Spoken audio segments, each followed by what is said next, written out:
Structure géopolitique du monde depuis la Renaissance.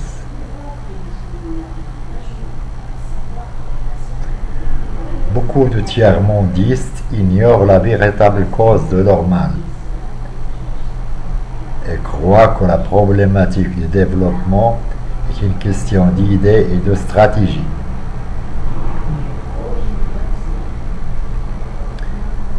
Les économistes notamment croient fermement que le choix des stratégies peut à lui seul résoudre les problèmes d'industrialisation du tiers-monde.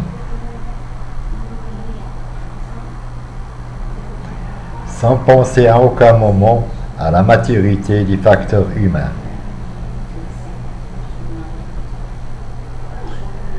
La plupart ne comprennent pas au fond l'essence du problème.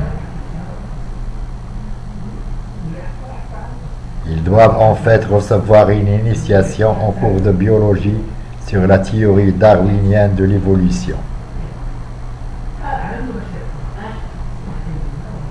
Ce n'est pas étonnant car celui qui n'a pas reçu un cours de biologie ne comprendra jamais l'importance de la maturité des ressources humaines.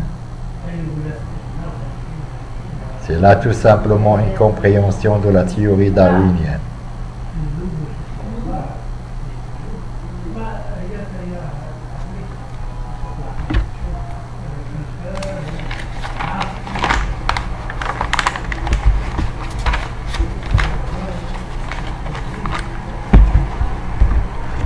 En plus, le problème d'aujourd'hui remonte à l'époque de la Renaissance, date du redémarrage de l'évolution en Europe.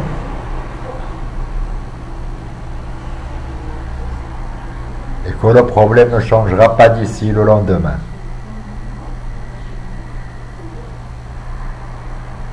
Et les changements probables sont de long terme. En fait, ce qui est possible, c'est l'exploitation de la technologie, et non le transfert de technologie. Car le transfert requiert une maturité des ressources humaines. C'est là la seule stratégie possible.